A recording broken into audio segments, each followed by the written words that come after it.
We've been doing this show a long time now. We are really, really sick of talking about bad Bengals offensive lines. Here we go again.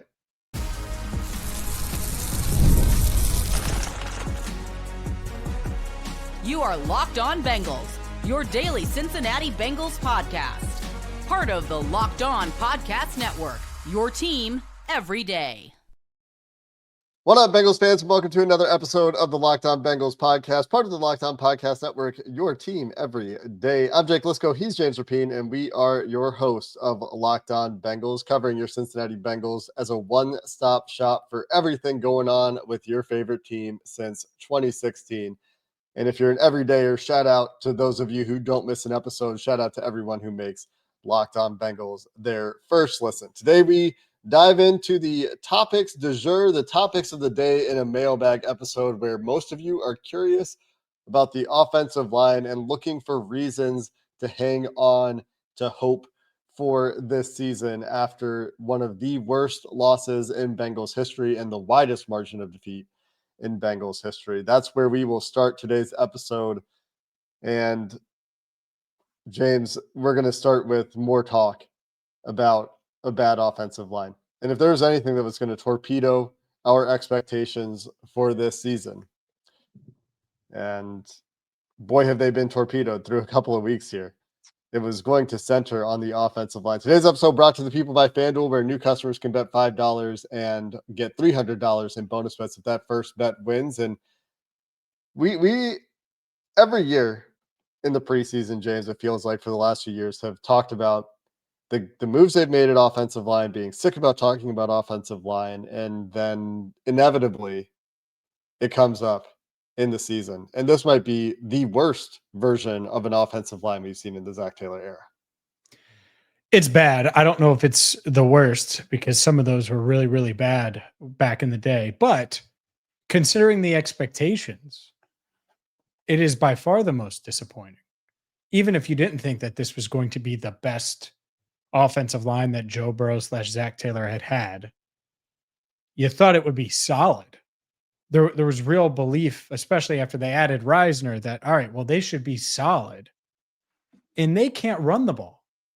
They can't pass the ball. They're the worst offense in the league right now. And a lot of that has to do with the offensive line. You can't tell me Chase Brown just totally forgot how to run the football. I don't buy it. I don't believe it. And I'm going to push back on those who are like, oh, well, Samaje Perine should be the lead back. And yes, if you look at certain social media circles, that's what some are saying. I'm not there.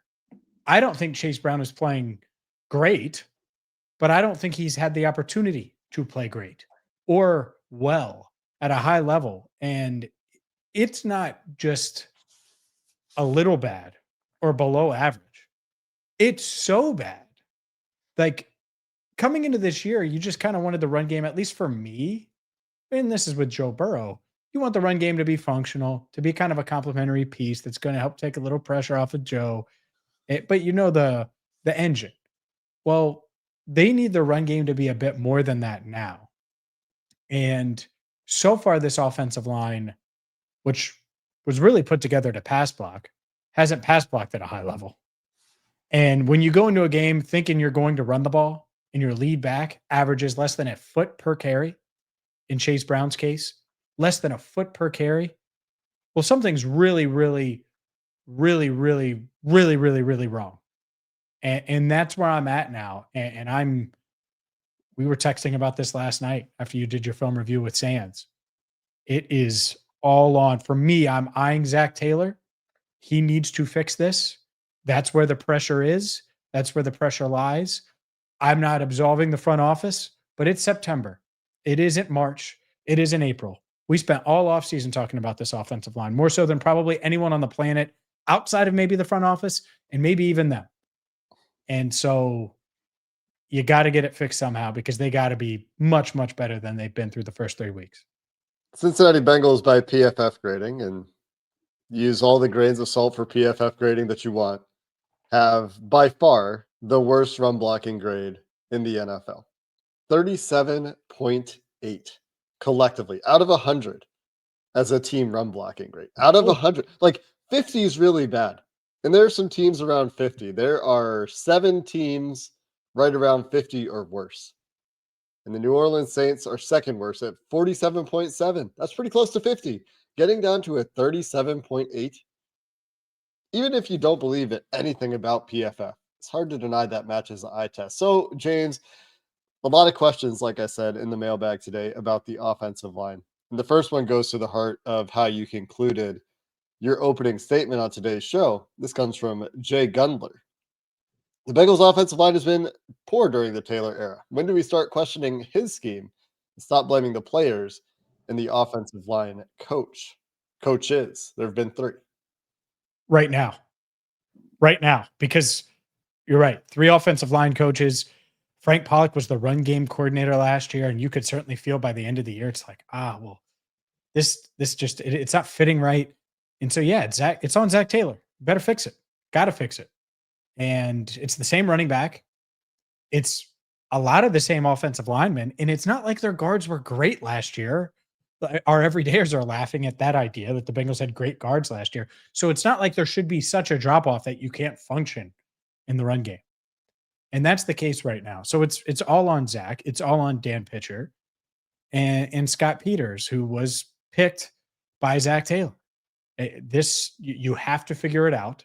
You have to find a way to get this run game going, and get one of your best players. Like Chase Brown's their 3rd best player on offense, like skill wise. Like without a doubt, there's no other player I would say that is even really contending for that spot. You need Chase Brown to be productive through the air, on the ground. I thought he would lead them in yards from scrimmage this year. He's going to lead them in yards behind the scrimmage. I mean, it's been rough, but no, I think it's for me the huge part of this is on Zac Taylor, and obviously there's time to turn it around. There's 14 more games, but it better start now. It's got to start now because you don't have the margin of error that you had with Joe Burrow at quarterback, and you have to hit the ground running here, especially with the schedule over the next month. Yeah, we talked about the offense, the run offense, the offensive line quite a bit in the film review yesterday too. So if you're looking for like specifics about the Minnesota game, go check that out with Mike Santaga of Bengals Sands. And I made the quip about it being the worst offensive line they have because they've had because that's kind of the results they're getting, especially in the run game. You can't go back to the Super Bowl, of course, and see the Jonah Williams, Quentin Spain, Trey Hopkins, Hakeem Adeniji, Isaiah Prince offensive line that they rolled out there. Mm-hmm. And the remaining NFL careers for those guys, which wasn't very long for most of them. But I don't know how this doesn't end up at the head coach's feet at this point. We're, 6 years in to this thing? Is it 6? 19, 7? Some amount of years in, 6 or 7 years in. 7. 2019. And every year, it seems to have gotten worse. Like they had a couple years where they were running the ball efficiently, even in their pass-heavy offenses. They were running the ball with good success rates, good EPA numbers, even if it wasn't good for counting stats. They weren't producing fantasy running backs or whatever it was because it wasn't a huge part of their offense. They were able to run the ball efficiently for a couple of years there, and then it kind of all fell apart. And when it's a cultural thing, it's the way you're designing your program, the way you're designing your team, the way you're emphasizing things in practices, and you understand why they do it, right? You have Joe Burrow, you have Jamar Chase, you have T. Higgins. So, of course, you want to emphasize passing the ball. But the way the NFL has gone and the way these seasons have gone, the inability to run the ball, even against advantageous looks, has to at some point be part of your organizational philosophy. And that is to the detriment of those awesome passing players that you have in Joe Burrow, T. Higgins, and Jamar Chase. And it is to the detriment of your offensive line in pass protection and your play action game and other things you can do schematically on offense when you're that bad at running the ball. And it's that little, apparently, of an organizational priority. I hope that isn't the case because it can't be the case when you don't have Joe Burrow. Like I do think there are very real scenarios where you could go into every week and just let Joe do what Joe does and it work enough to get wins. You can't do that with Jake Browning. Can't do that with Jake Browning on the road in the loudest stadium in the NFL in Minnesota. You're certainly not going to be able to do that this week against Denver and a must win for the Broncos. So they avoid 1-3. Like there's so many levels to it. And I think there's more here on the run game and the philosophy and all of those things, because it does need to shift with Jake Browning, but it can't be. Well, I just have more thoughts on it. We'll get to those coming up next. Today's show is brought to you by Mazda. Mazda crafts cars for those who do more than simply move. Mazda delivers confidence with every ride, with more IIHS top safety picks and awards than anyone else. And from footwork to breathe work, athletes, they sweat all the details, while Mazda brings the same intention to how they craft every single model. Can make everyday drives feel like anything but. From smooth handling to intuitive controls, Bengals offensive line could certainly start operating like Mazda. And like, well, NFL players, the Mazda sweats every detail. When you make every move count, impossible becomes irrelevant. Mazda, move and be moved. All right, Jake, let's get to this a little bit more, because I do think, like, looking back at the Minnesota game just for a second, you can't go into a game saying, all right, well, we're going to win with run game, or we're going to do a lot of 12 heavy personnel and not get Jamar and T involved. And hopefully Zach learned that, because I don't really care who's on the other side or what the game plan is or where the game's being played or who's at quarterback. Those are your best players for a reason. And so, yeah, the run game, they stunk and they've continued to stink, and that needs to be better. You got to find ways to get your top players the ball. It's so interrelated, though, right? Because Brian Flores is making life hard for many quarterbacks in the NFL, especially quarterbacks that are coming off the bench who aren't the best quarterbacks in the NFL. Brian Flores is going to make life hard. So there is that confounding piece of things where Jake Browning's first start is against Brian Flores. Brian Flores knows what the Bengals are. He dared them to run the ball. They could not run the ball. They were generally keeping two safeties high the entire game. They're generally trying to keep a safety over Jamar Chase for the entire game. But those aren't excuses. Teams try to do that to Jamar Chase every week. Teams try to do that to Justin Jefferson every week. Those guys still get theirs. Teams try to do that to T. Higgins to some degree every week. But having both of those guys on the field is supposed to be a force multiplier for your passing offense, where you have both. And so you put defensive coordinators in a position where they can't be right because you have both of those guys outside. So while I understand the idea in that game, like, try to make things easy for Jake Browning, try to establish a run, try to get the screen game going, try to incorporate Jamar on these little touch passes and jet sweeps and these ideas. I get the idea there, but when you can't execute it, you become so easy to defend. And this is what we were talking about yesterday too. If you can't run the ball against those too high looks, teams can just sit in those too high looks, try to confuse the heck out of your quarterback, confuse the heck out of your offensive line, and say, we're just going to win when we're outmatched in the trenches. We have a numbers disadvantage in the trenches. We're still going to hold you to 0.3 yards per carry, and good luck trying to throw the ball. That's how these things are related, right? When teams don't have to dedicate those resources at all to the run game, and in fact can go, we're going to sell out to stop the pass, and you still can't run it on us. That's when you have a real problem. And that's where the Bengals were on Sunday. And that's really where they've been throughout this season, because it's not like it's just Sunday that was bad. And again, some of this is the opponents they've played. The Browns defense looks legit this year. Look at what they just did to Green Bay. Minnesota's defense, it had its issues, but Brian Flores' defenses are hard to deal with. Jacksonville's defense, one of the more prolific in creating turnovers all year, and some of that is a quality of competition. They've played Carolina and Houston, I think, outside of the Bengals, so it's not like they faced great opponents to get the rankings they have defensively. But while we talk about these stars, James, and people raise these questions all the time, like, you have Jamar, you have T, how can you be this bad on offense? This is why the run game is still important, at least to a baseline level in the NFL, because when you can't do it, it just gets so easy for defensive coordinators to deal with. Especially because defensive coordinators are trying to stop Jamar and T.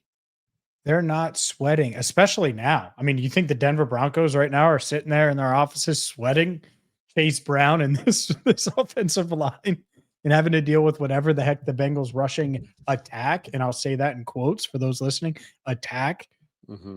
possess. I mean, they're not. They're not. And it's it's concerning. What do you make of, and this kind of gets into some of the other questions here, but Hank Nizzle brought up Ted Karras and Matt Lee. And so I'm Mm-hmm. going to, do you think the Bengals will actually give Matt Lee a chance to play center if Ted Karras continues to play poorly? So you can answer that, but what do you make of like the aggressiveness conversation coming from the offensive line a little bit? Ted discussed that on Monday a little, and just like, I feel like it's rare you hear veterans, especially offensive linemen, talk about needing to be aggressive, and yet here we are. I mean, aggressive in what sense? I think Ted knows he's been not himself or not up to the level that we're used to seeing from him this year. And Sunday was another example of that. Like Ted's had a rocky start to the season to the point that I've brought it up before last week. And the right guard spot has been obviously disappointing. They lost, of course, Lucas Patrick very early in the season, to the point that we had another question in the mailbag here. Like, why did the run game only look good with Lucas Patrick for a handful of snaps this year? How badly do the Bengals need Lucas Patrick back after all of the fire Lucas Patrick took in the preseason? But like, I don't see how you can't consider personnel changes the way those guys have performed. Like Orlando Brown, Amarius Mims, so they're going to be out there, right? Those guys are going to play. Orlando, not built to run block, and I think schematically they have some issues with the way they're asking Orlando to set in the run blocking game. And Dylan Fairchild's probably going to stay out there, right? Like those are the guys that are probably locked into their jobs. Ted probably is too, but the way he's played, if it doesn't get better, the way he's moving right now, I personally would consider it. And I hate saying that because I really like Ted Karras. I think he brings an important mental aspect to the offensive line too.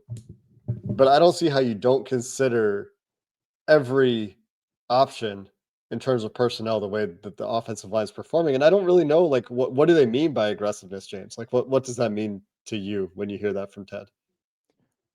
Well, getting knocked off the ball and not knocking, like literally, you could say Playing execution. physical, like, yeah, not Yes, getting the line reset 3 yards in the back. Like, that's inexcusable stuff for professional no offensive doubt. line. I mean, that's why Chase Brown stunk, is because he's cutting back. He's jump cutting One after of getting the ball. Like one of it's 2 running backs in the NFL with negative yards before contact with Ashton Genty is a fun stat for Chase Brown. and you can, like, if Joe Burrow is the quarterback, you can survive a lot of weeks without being able to run the ball. You really can. He's just that good.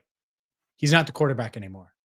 You went from Superman to like a normal human. Jake Browning can win you games. I believe that. We've seen that. He's 4-4 as a starter, but he's more normal. He's not a cyborg. He's not a robot. He's not whatever you want to say.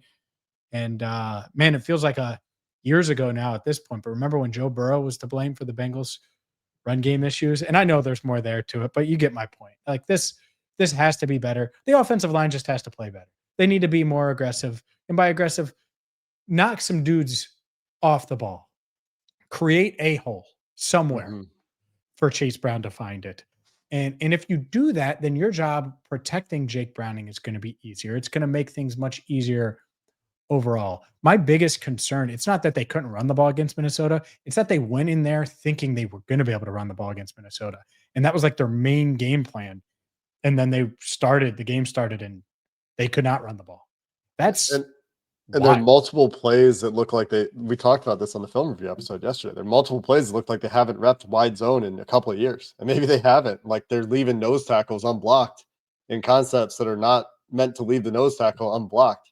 Not that there are a whole lot of those, but like maybe they do need to go back to the basics and do the things that they've done lately, which is like inside zone duo, like not a very diverse run game.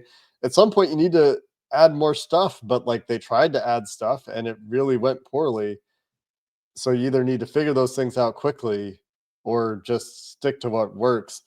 We did have a question about looking for reasons for optimism, James. We've been ragging on this run game, this offensive line, which clearly needs to be better. But let's go there and shout out to Rudi Johnson, RIP to Rudi Johnson, that we will have to finish the show with. That one That one got me this morning, James. We'll finish with those couple topics here coming up next. Today's show is brought to you by FanDuel, America's #1 sports book. The NFL season is in full swing, and whether it's Monday night when it's Bengals Broncos or any time in week 4, FanDuel has you covered. Right now, new customers can bet just $5, and if your bet wins, you get $300 in bonus bets to use across the app. That's right. If your bet wins, get $300 in bonus bets to use across the app. And that's awesome because you can use it on same game parlays, live bets. Maybe you think that Chase Brown is going to break out. Maybe you think that the Bengals are just not going to be able to handle business in Denver. Right now, they're 7-point underdogs. It was 7.5, Jake. Now it's down to 7. You're ready to play? Well, you should be. Download the FanDuel app now by visiting FanDuel.com to get started. That's FanDuel.com to place your first $5 bet. James, the last question we're going to take in this mailbag today from Drew Crabtree 12 on Twitter. Last week was such a mess. What about this team? Do you have any optimism about heading into Monday Night Football in Denver? Other than that was so bad, it can't be worse. It can only be better.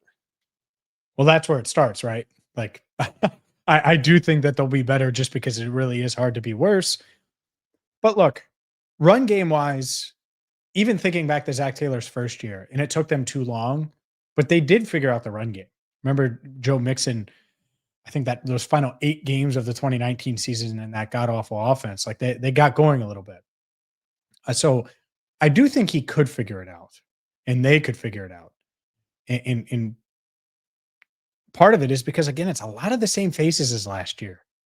That's what's wild to me. It's a lot of the same faces. So I would expect them to do it. And so that's part of it. I think the defense overall has been okay. Like Chris Jenkins flashed, Amarius Mims has flashed on offense. Like I'm just highlighting reasons for optimism overall. But Chris Jenkins flashed, Amarius Mims flashed. Hopefully Shamar Stewart, maybe with that extra day has a shot this week. I don't know that. That's me speculating. I think they can figure it out, but this is a big one. This is a big one because if you could get the 3-1 somehow, some way for the first time since 2021, it just gives you a little room to breathe here because the next few weeks are going to be tough. Detroit in week 5, we saw them on Monday night, what they're capable of. They're a very, very, very good and complete team. And so, yeah, finding a way would be huge. So I don't know if that was enough optimism, too little, too much, but there's little doses of it there.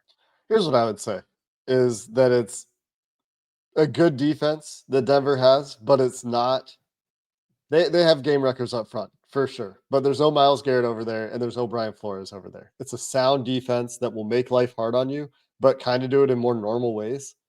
And so, you take care of the ball a little bit better or a lot better. Turn the ball over 5 times, it's always going to look like that. Mm-hmm. Unless your defense also collects 5 takeaways of their own. But you take care of the ball, it's going to look way better than it did against Minnesota. What was it? They gave up 31 points. 31 points off turnovers. Yes. Off turnovers. And that's almost all in the first half, or was it all in the first half? Like 24 were in the first half. So game's over. The score was 34-3 at halftime. Yep. Is that right? Yep. And how many of those came from turnovers? 24? 24. So including 17 in the final 2 minutes. Yeah. So it was 10-3 without the turnovers. Yes. And that doesn't account for the Bengals being in scoring range when they committed some of those turnovers, right? Yep. So like the game's going to look a lot different if you don't fumble the ball 5 times and throw 2 picks. You're going to have some turnovers, especially with Jake Browning at quarterback. Yeah, you are. But it's not going to be as insane as it was against Minnesota. You're not going to have the kinds of looks that have film grinders salivating over Brian Flores, getting into exotic looks and showing 3 different things pre-snap. Like, that's not what Denver does. They're going to take things from the Minnesota tape, obviously, and try to implement some of those this week because they saw what worked. But it's not a Minnesota Brian Flores defense. It's not a Myles Garrett defense. In those ways, the offense should look better. Still a really difficult task. Really good defensive line for Denver this week. Again, there's obviously some good players on that defense. The Denver offense has been a mess for the better part of this year. I know Bo Nix had his one of his best games as a rookie against the Bengals last year, but he's struggled this year too. So like those are reasons to think that it should look better. I don't know if they're going to win. They're 7-point dogs. Like that's what we're talking about here at this point with this team. But it should look better, certainly, than it did against the Vikings. Yeah, you're right. It has to. I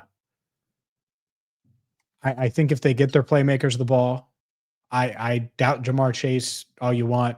T. Higgins had a monster game against Denver last year, and they have to get Chase Brown involved.